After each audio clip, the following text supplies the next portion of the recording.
We are always going to be drawn, like, we're going to be drawn to screens because that's like if you're in a room and there's like a window and then a wall, if you're looking at the wall, might be something wrong with you. Like, we're going to look out windows. Like, it's kind of like just the way that we are. They're like little portals. We want to look out and, kind of like see the world. And that is how, that's a little window into other worlds. And one of the hallmarks of trance is kind of like feeling like you're in two places at once, which we very much are when we're like on our phone. We're like either in that commercial or in that book or in that person's life. And then we're also like sitting here with people.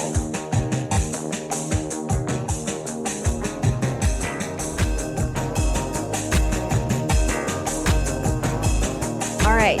Welcome back. You're listening to the Side Projects podcast. We help marketers understand what cultural relevance means and requires from the people shaping media, art, tech, and hypnosis. I like how you really accentuate that now. Very fun. I know. Well, we've not done that many versions of these, and every time I do it, I feel like I have to try something new. No, nothing it's good. is feeling organic. I realized I missed the boat on the last one, which was disappointing. Oh, but well, that's okay. Yeah. Well, back to this episode. Mm-hmm.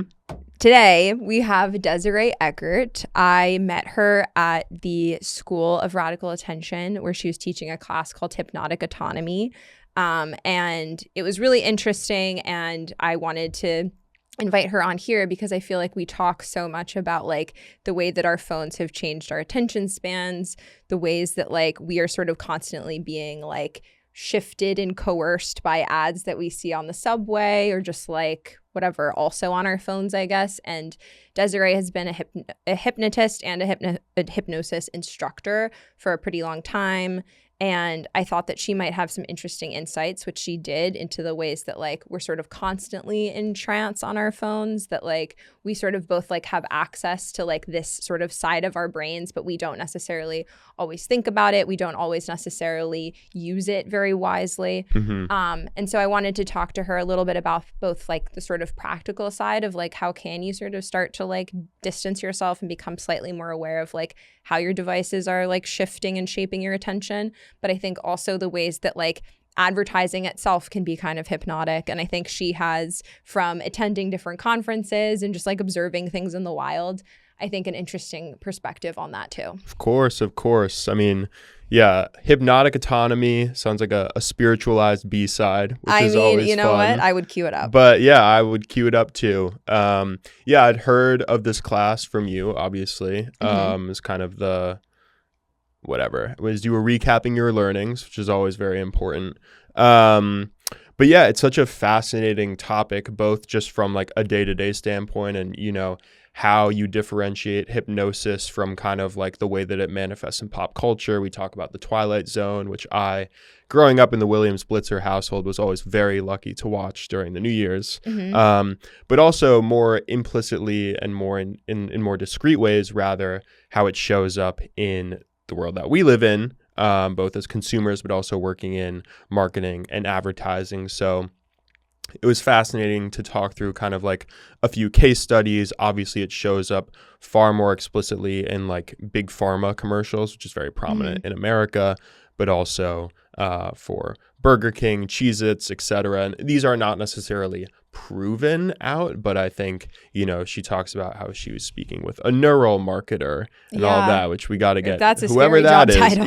Yeah. I feel like they're in a lab coat and maybe like of German descent or something. I don't know. Wow, profiling. Okay. But yeah, I mean, I think all to your point, I think that being able to build autonomy away from your devices is something that is like emerging as an actual life skill and not something that is just necessary for like children to not become iPad babies. Like, I think that like, and we talk about it maybe a little bit more towards the end of this podcast, but like, I think a lot of the sort of big offenders when it comes to like phone addiction and unintentional trance, like tend to be older people, like you're in my age and up, know? And I think that like it's sort of also time that we don't necessarily treat like phone addiction as something that like teenagers have, but something that like we're all sort of experiencing and a muscle that like we all need to be able to exercise. So with that, let's get into our conversation with Désirée. Let's bring her in.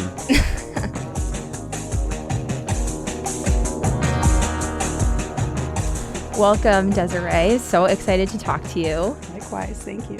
So before we get into it, I think we'll probably talk a lot about like how trance is sort of created by ads, by our phones, how hypnosis sort of shows up in like daily life. But before we get into all of that, I was curious, can you just sort of describe a little bit of like what hypnosis is? Because I can imagine perhaps the listeners might have some questions, some preconceptions about like what it entails. Yeah, so I always like to say hypnosis is just simply entering a trance state on purpose for some outward like goal or, just an intentional trance. And trance is natural. So we think of it as this very like foreign thing, or that you're like under somebody's control or you're not completely aware, but they're natural and they're part of our day. And the way that we interact with our phones is very much like a trance. So that's one of the things that like immediately familiarizes people with how trance can be experienced, and then lets them kind of know how to use it as a form of hypnosis. And for you as a hypnotist and as a hypnotist instructor, like what does your practice, I guess, look like? Like what do people come to you for? Like how are you helping people? Because I feel like I took a class with you and we were talking about like people sort of think of like the Vegas sideshow hypnosis, and that's not really what you do. So like how does your hypnosis practice like differ from that? Yeah, so I help a lot of people stop smoking. That's actually one of my favorite things to do. But habit change, I also do some kind of more mystical stuff, but people are coming for some kind of change, like a behavior change, a habit change. They want to change something. But I also focus mainly on teaching now. I'm writing a book, so like that's kind of where things are shifting. But historically, habit change, behavior change. And have you noticed kind of like a uptick in demand for hypnosis recently? Do you think it's become a bit more prominent either culturally or because people have maybe more bad habits that they might want to shake? Or like, I'm just curious, like obviously there's demand for a class and demand for a book, and hypnosis has been around for a while, but like why now? Or do you think it's like more prominent now than before? Yeah. Well, I think it's interesting because during the pandemic, hypnosis was like big with the bro podcasters, Really? like Joe the Rogan, Hubermans. So Andrew Huberman, like he's a little bit of a polarizing figure, but I felt like in the beginning I was like, oh, I loved his podcast because he mentioned hypnosis a lot. He was clearly like a fanboy, and he had David Spiegel, who's like a very famous second generation hypnotist and researcher at Stanford. So they were colleagues, and he would have him on the podcast. And then I think kind of like funneled him into the like Joe Rogan world, Jay Shetty, like he's been on Rich Roll, all of those, Tim Ferriss. So I think that kind of made it kind of mainstream in that way, where like people are like, oh, maybe hypnosis is something I should consider in that optimization kind of sense. Yeah. Well, I saw, did you see or hear recently that Hunter Biden was on the Armchair Expert talking about how he used hypnosis to quit cigarettes? He got a lot of habits he might need to quit. I know. It's like if Hunter Biden can quit something off hypnosis, I feel like that's a big, plus one. But he was talking about it was like 3 sessions and that was it. I love that. Yeah. No, I didn't I didn't hear that. I do watch Jeopardy, and I was like, just a Final Jeopardy question a couple weeks ago was like, it was a question, a very like basic question about hypnosis, and nobody got it, including like the multi-game champ. And I was just like, hypnosis needs like more awareness. What was the question? It was the category was alternative medicine, and the question was like, this alternative healing modality is named after the Greek god of death's brother. Oh, So, wow. Yeah, nobody knew. Wow. Hypnos. Hypnos, yeah. Yeah. Deep cut. Yeah, I guess. But yeah, I mean, I feel like you mentioned it a little bit at the top about like how trance states are something that like we enter into like more frequently than we often think. So like, can you describe a little bit of like what is a trance state, or like how do you define it in relation to like experience it via a phone or like experiencing it via meditation, or like is there a difference, I guess, between those things? Yeah, well, the trance is like, I like to define it as a shift in your attention and awareness. Like your attention kind of gets drawn into one thing, and your awareness of peripheral things will shift and change in relation to it. So if you're like really invested in something that's happening in your phone, like that infinite scroll, you might actually like forget where you are, or you don't even notice the pain that you have. Like, you know, like that's something that's really interesting. Like we get really absorbed in something and we forget other stuff. Time passes without our awareness. So it's as simple as just like that shift in attention and awareness. Mm-hmm. And then we can use that, you know, it's happening anyway. And we can use it intentionally to do something like meditation. That is an intentional trance. And then in terms of like being in an intentional trance versus being in sort of like maybe a more extractive trance, like you're not necessarily getting a benefit from like, you know, scrolling on your phone or like doom scrolling or something like that. So like, I guess what is your POV about like how these apps or whatever, like how are they trance inducing or like addictive inducing? Like, is it just as simple as like staring into the void of your screen, or is it? It can be. Yeah. That's what I find so interesting, because everything about how we like engage with our phone specifically is like a very elegant hypnotic induction. So one of the first hypnosis inductions most hypnotists will learn is eye fixation, like fixing your eyes somewhere. And we all kind of know what that's like when you're kind of like zoning out and you're kind of staring at nothing. Eli's a big fan of zoning out. Yeah. It's a good feeling. No, like that's trance feels good. And that's what's being preyed upon when our trance is kind of like being extracted. Yeah. Trying to extract my trance. Yeah. Show you. But like that's like a great, you know, like trances are neutral. And I always like to say there's like a spectrum of trances. There's the neutral ones that serve a purpose for us to kind of like regulate ourselves or, you know, automate something, like, you know, any kind of habit, any kind of automation. Like if you are a smoker, you know, for some people having a coffee in hand is like they need to have that cigarette, and they do it before they even realize it. So those automations, you know, and then there's the extracted trance, which is, you know, that automation kind of being siphoned and profited, like somebody else is profiting from the trance. So those are maybe more detrimental. And then on the other end of the spectrum, we have the beneficial trance, the intentional trances, things like, you know, meditation, or even just like reading a good book and like escaping into a good book, or, you know, doing some art or flow state kind of thing, or going on like an intense hike that like lets you feel something or process something. Those are like these outcome oriented kind of trancey states where we maybe don't, you know, if you're like really into hiking or running, like you get a runner's high and you don't really feel the pain of doing it because you're like into it. You're just, your attention is like in that act. So that's like kind of the spectrum that they exist on. This is maybe like a more granular question.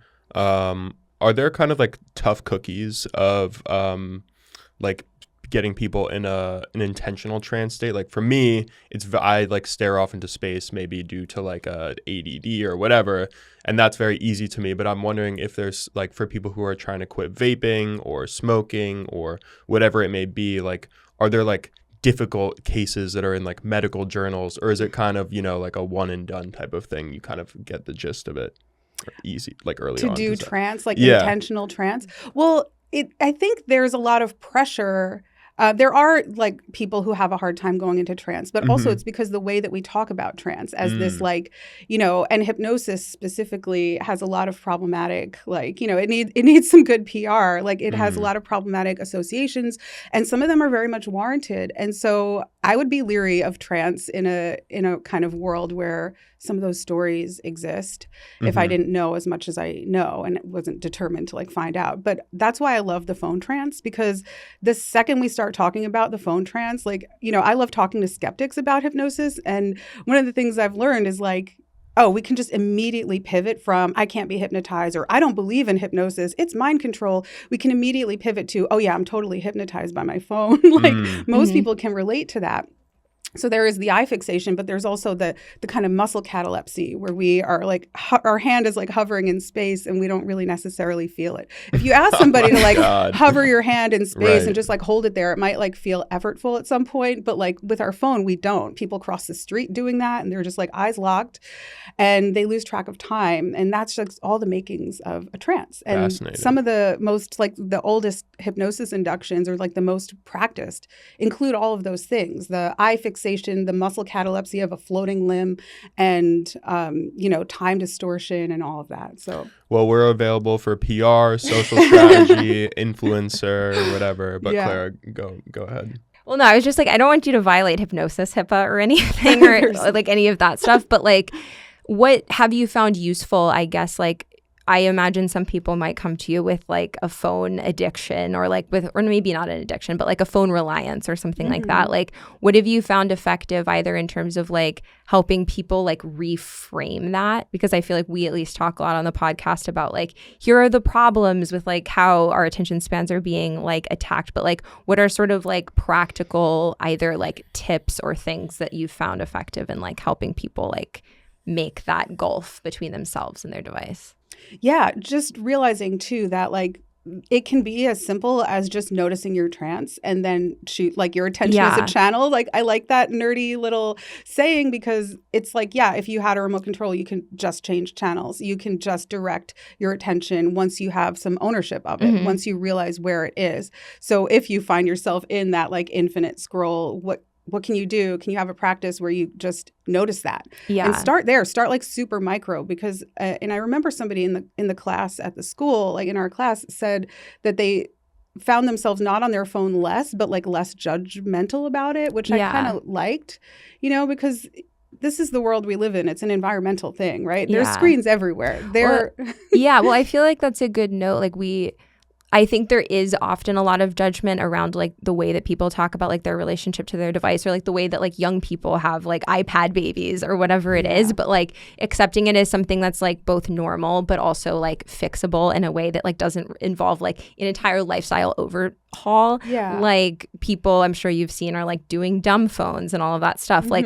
what's your take on that? Like do you think it's sort of helpful or is it still just like maybe an overcorrection, I guess? It might be. So that's where things can kind of like hypnotic goals, like can fail if they're too large like that, which is why I really like the micro practices. And I've developed like over the pandemic, this kind of concept of microdosing hypnosis. That's kind of what my book is about is like, let's just take like the giant things off the table and one, reacquaint yourself with your trance. Two, notice when you're in those trances, like environmentally induced trances. The world is trancey. When we are captivated by a horizon or a bird, that's also a trance, like nature, awe, curiosity is all kind of trancey.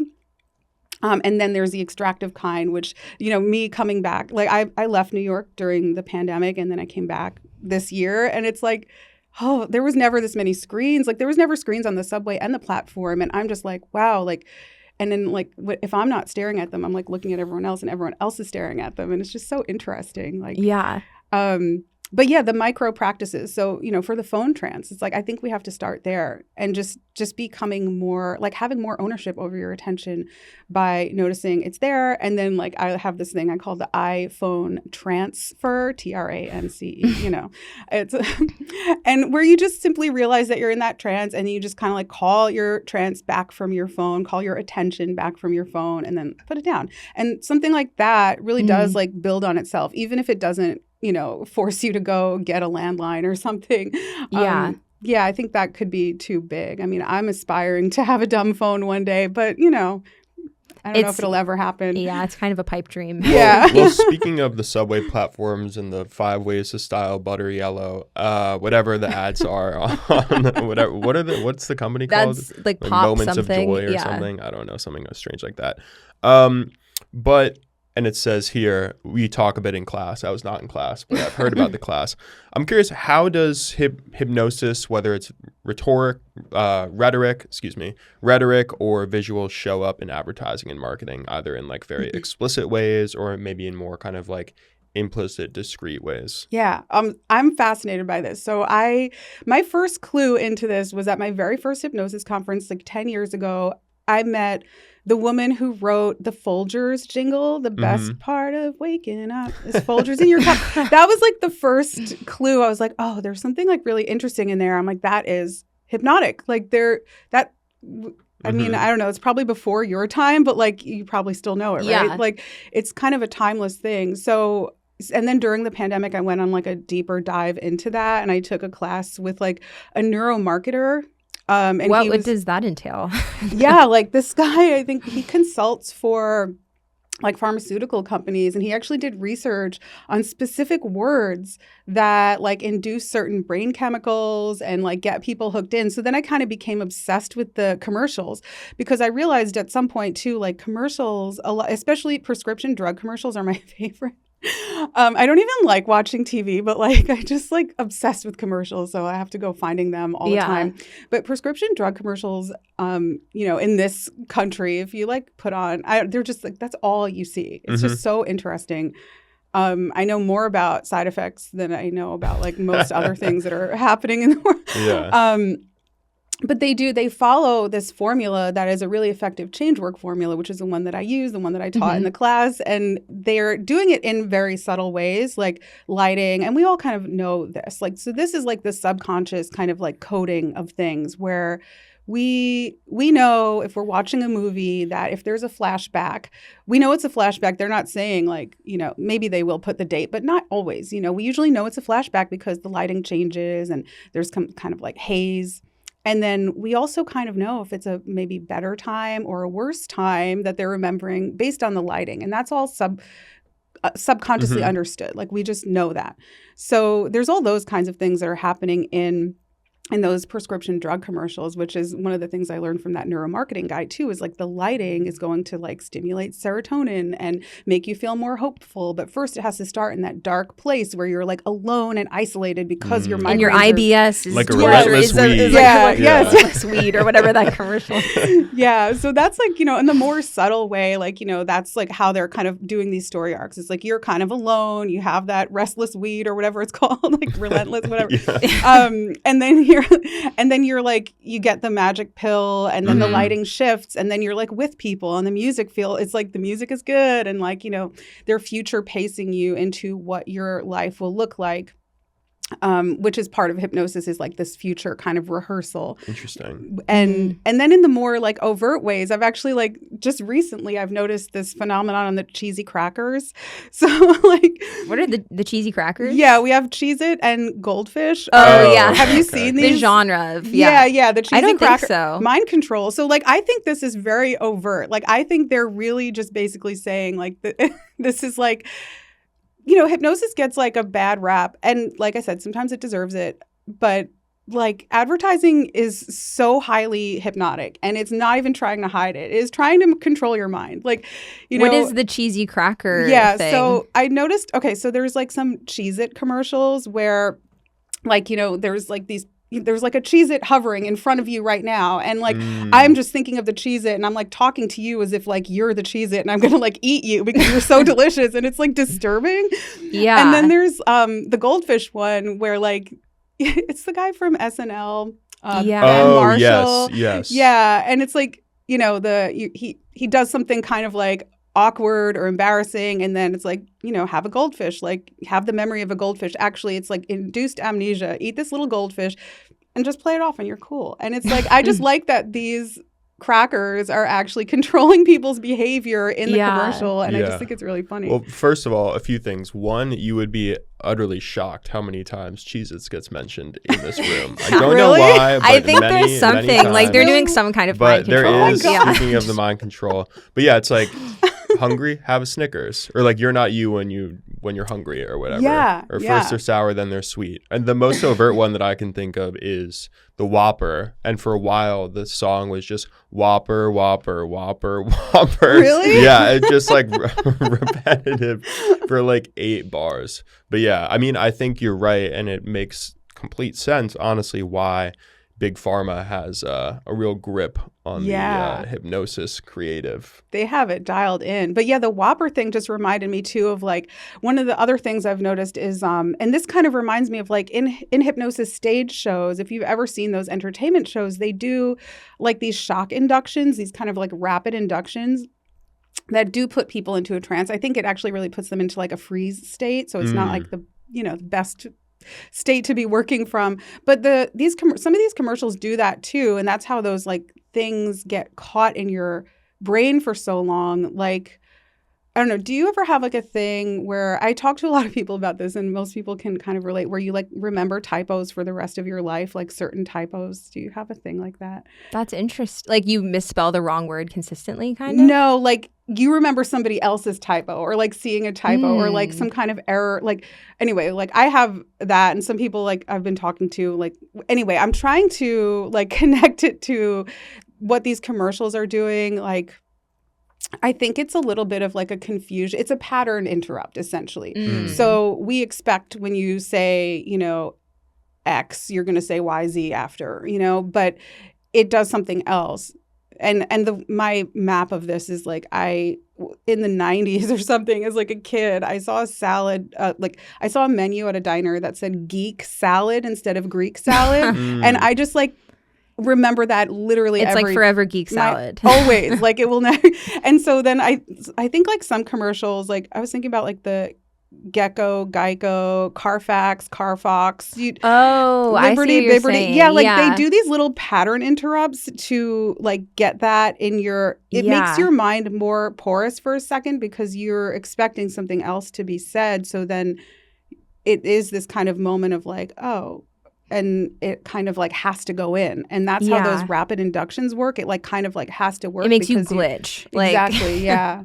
Well, it's interesting too because I feel like we've talked a bit about like how all of these like social edits that are very overwhelming, like I don't like the one where it's almost like a drone POV of like party coverage where it's like a crash zoom into the building and then it's like it's weaving around and it's like a person being like ah and then it's like zooms in on someone else, but it's like sort of taking you on this like crazy almost like roller coaster ride to like document this moment for you. Or like I think that exists in like other ways too of like the way that like certain influencers edit their videos to be sort of like, you know, you think it's going to be one thing and then it's like weird transition, you're somewhere else. But like I think a lot of that like sort of shock tactic type stuff has become like so endemic to the way that like social media videos work to like trigger your attention too, or like the AI slop videos with like the fruit people or whatever it is. Have you seen these? I have, yeah. But like I feel like those are so rife with also like it's just probably like the AI software itself, but like with weird contradictions or like continuity errors of like why is the baby a banana? It used to be a strawberry, where you're just sort of like following you know what I mean? Like you're sort of trying to follow the story and it like sort of makes sense, but it doesn't totally make sense. And it's something that I've been noticing, I guess, of just like my brain sort of trying to solve a problem that is like deliberately unsolvable almost. And I'm wondering like, is that just like extractive, like attention stuff? Like, or is there something sort of hypnotic about the fact that like, or the influencers that will like intentionally mispronounce a word so that they like rage bait people almost, but this way of like extracting maybe not like a trance state, but like sort of forcing your brain to connect the two dots versus them just like telling you the fucking word. No, that's all part of it too. I mean, it's taking our attention and like and I mean like sometimes, you know, I had a client who was like finding themselves reading comments of like, you know, on things that they don't even necessarily care about, but just like I'm reading people arguing about like, and I think it's so interesting. But I also like notice like on Facebook, like on the phone app, you know how like Amazon will have like an ad in there and it's like they let you see one thing and then they let you see like a sliver of the other thing. But that's all preying on our like curiosity and the rage bait, and that is extracting our attention. And we do kind of get entranced by it, you know, and sometimes we get like annoyed and we're in this kind of like we're kind of locked in. But like all of those things, you know, like that's where like hypnosis is kind of like, I don't know, it's very like, I see it as like an umbrella over a lot of different things, and it bleeds into a lot of different things because it's behavior design. Like they are, you know, all of the apps have been designed by like, you know, behavior designers, you know, and BJ Fogg, if he wrote the book Tiny Habits, he teaches people how to make apps like, you know, work with, I don't want to say addictive, but like work with your attention, Sticky work with how, is what they call it. Yes. It's a really cute way of putting it, like a cinnamon bun. But like, and then the moving in space too, how you were talking about, like that's like a major trance thing too, like crossing a threshold, moving, like pacing somebody through something, you're like, they take you like that actually does take your attention. That's why in hypnosis, like, you know, typical hypnosis inductions are like, you know, walking downstairs or walking upstairs or crossing some kind of threshold, going on a journey, crossing into a forest or something. And I always like to use, and we did this in our class where we like looked at the Twilight Zone intro, the original Twilight Zone, because that has like, they're moving you, and then they're like opening, you're going through a door, there's like an eye floating by, there's all of these things kind of like suspended in space. And it's so interesting, but it's kind of priming you to be more open to what they're about to show you. That's a hypnosis induction. So anything that gets you to be more open to what they're about to show you is like, or just take your attention away, because now it doesn't even have to have a purpose. Now it's just actually your time, your life, your like attention is just being played with just for the sake of it, Do you feel like there's an emotional neutrality that's necessary in order to sort of take your attention back? Because I feel like so many of like so much of what is on social media, or like even like what's on the subway, is sort of like meant to, I don't know, either sort of give you like the sort of pleasure sensation of like seeing like the cupcakes like decorated so perfectly, or like the rage bait of like scrolling through a bunch of comments about some drama that you don't even care about. That like if we could just sort of observe things much more neutrally on our phones, that it would be a little bit easier. Because I feel like, and maybe this is, I'm not sure if you agree with this, but I feel like from a lot of what you're saying, it's sort of about like being able to like zoom out and be less judgmental of both like yourself and whatever it is that you're seeing, that like it's not you, it doesn't affect you. But I think that like so much stuff is sort of trying to trigger some kind of emotional response versus like, and like letting yourself be less emotionally manipulated. Like, is that connected with this as well at all? Like, yeah, absolutely. And that's one of the things that like I really believe like everyone needs a little bit of a baseline of hypnotic understanding trance.